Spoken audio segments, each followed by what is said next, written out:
بسم اللہ الرحمن الرحیم۔ اللہم یا سلام و سلم۔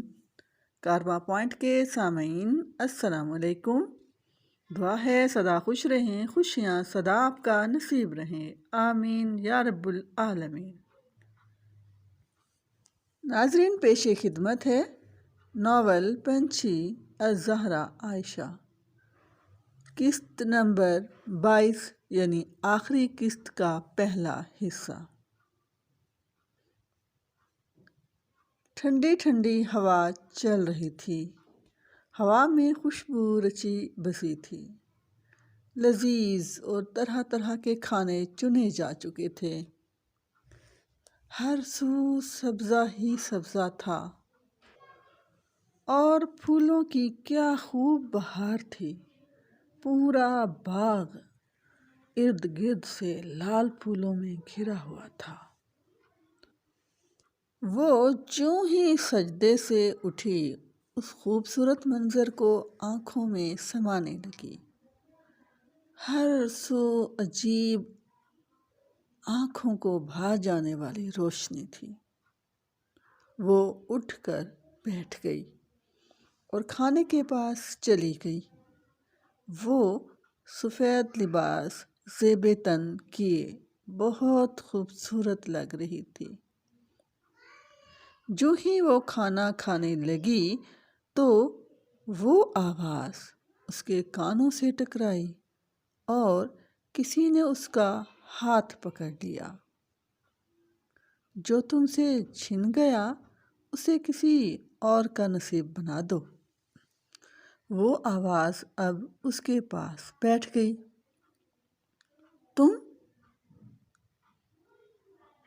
تم وہ خوشی سے اچھل اٹھی۔ ہاں، میں رحمہ نشاط، کھانا جلد ہی اکٹھے کھائیں گے، ابھی جاؤ۔ اس نے اس سے کہا اور چل دی۔ وہ ہڑبڑا کر اٹھ بیٹھی، شاید روتے روتے وہ سو گئی تھی۔ وہ سب کیا تھا؟ وہ خود سے بولی، شاید خواب۔ جواب مل گیا۔ وہ فوراً کچن میں گئی، اسے بہت بھوک لگی تھی اور امی نے اس کے لیے کھانا بنا دیا تھا۔ وہ کھاتے ہوئے بھی کسی گہری سوچ میں تھی۔ وہ رحمہ نشاط کی بات کا مطلب سمجھ نہ پائی تھی۔ میں سوچ کر بتاتا ہوں، ویسے مجھے بھی سمجھ نہیں آ رہا، شان نے سارا قصہ سن کر کہا۔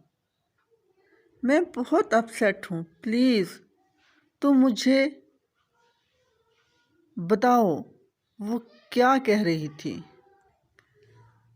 شاریہ فون ہاتھ میں پکڑے ہاری ہوئی آواز میں بولی۔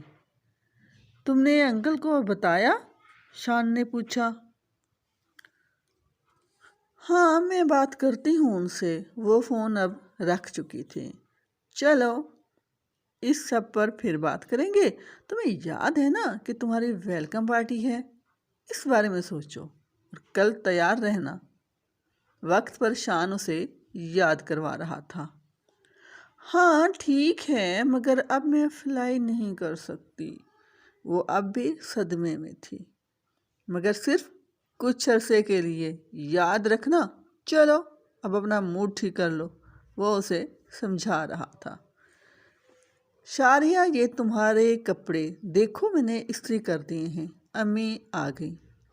چلو میں بعد میں کروں گی بات۔ امی کو دیکھ کر اس نے فون بند کر دیا۔ جی ناظرین، یہ تو تھا آخری قسط کا پہلا حصہ۔ امید ہے آپ کو پسند آئے گا۔ پسندیدگی کی صورت میں لائک کرنا مت بھولیے گا۔ کمنٹ باکس میں اپنی قیمتی آراء سے ہمیں ضرور آگاہ کیجیے گا۔ اس کے ساتھ ہی رابعہ عرفان کو اجازت دیجیے۔ اللہ حافظ۔ پاکستان زندہ باد۔